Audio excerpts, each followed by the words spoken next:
وتەبێژی وەزارەتی دەرەوەی کۆماری ئیسلامی ئێران ئەڵێت ئێران بە جددیەتەوە خوازیاری ڕێکەوتنە لەگەڵ ئەمریکا.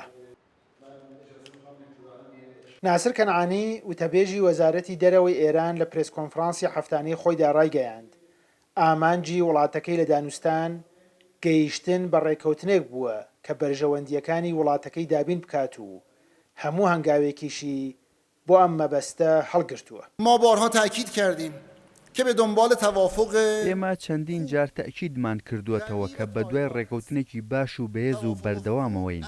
ڕێکەوتنی باش لای ئێمە ئەوەیە کە بەرژەوەندیەکانی کۆماری ئیسلامی ئێران دابین بکرێت و ئەم بەرژەوەندیانە بەردەوام بن و لە پرۆسەی جێبەجێکردندا کاتی بۆ دیاری بکرێت کە بیسەلمێنێت لایەنەی بەرامبەر لە کردەوەدا پابەندی ڕێکەوتنە.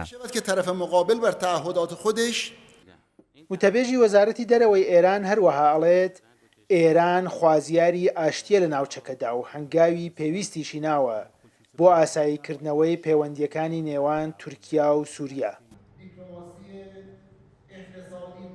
ما هم در چارچوب ارتباطات دوجانبه ما لەسەر ئەم بابەتە لە چوارچێوەی پەیوەندی دووقۆڵیمان لەگەڵ تورکیا قسەمان کردووە و توێژی باشمان بووە لەگەڵ سووریاش بە هەمان شێوە پێمان وایە ڕەوتی ڕووداوەکان ئەرێنیە و وتەی بەرپرسانی تورکیا لەم دواییانەدا دڵخۆشکەر بووە. اظهاراتی هم که از سوی مقامات عالی رتبه دولت ترکیه میشنویم. ناسر کەنعانی هەروەها سەبارەت بە دوایین پێشهاتەکانی ناوخۆی عێراقیش ئەڵێت کۆماری ئیسلامی ئێران درێژە بە پەیوەندی خۆی لەگەڵ حکوومەت و لایەنە سیاسیەکانی عێراق ئەدات، بەڵام بابەتە ناوخۆییەکانی عێراق ئەبێت لای عێراقیەکان یەکلایی و چارەسەر بکرێت. روابط ما با هم دولت عراق روابط بسیار نزدیک. پەیوەندی ئێمە لەگەڵ حکوومەتی عێراق زۆر نزیک و باشە و بەپێی بەرژەوەندی هاوبەش لەگەڵ لایەنە سیاسیەکانیش بە هەمان شێوەیە.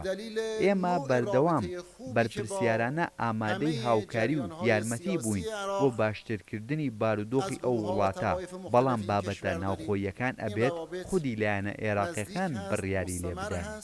و ما همواره در جهت کمک به برادران عراقی ما وتەبێژی وەزارەتی دەرەوەی ئێران ئەڵێ ئەولەویەتی یەکەمی سیاسەتی دەرەوەی ئێران گرنگیدانە بە بواری دیپلۆماسی ئابووری. ئەگەر ڕێکەوتنی ئەتۆمیش بگاتە نەتیجە، خاڵی یەکەم لای بەرپرسانی ئێرانی ئەوەیە کە ئێران بتوانێت بەرژەوەندی ئابووری پێویستی لەو ڕێکەوتنە دەست بکەوێت. سامان سلێمانی، کورتسات نیوز، تاران.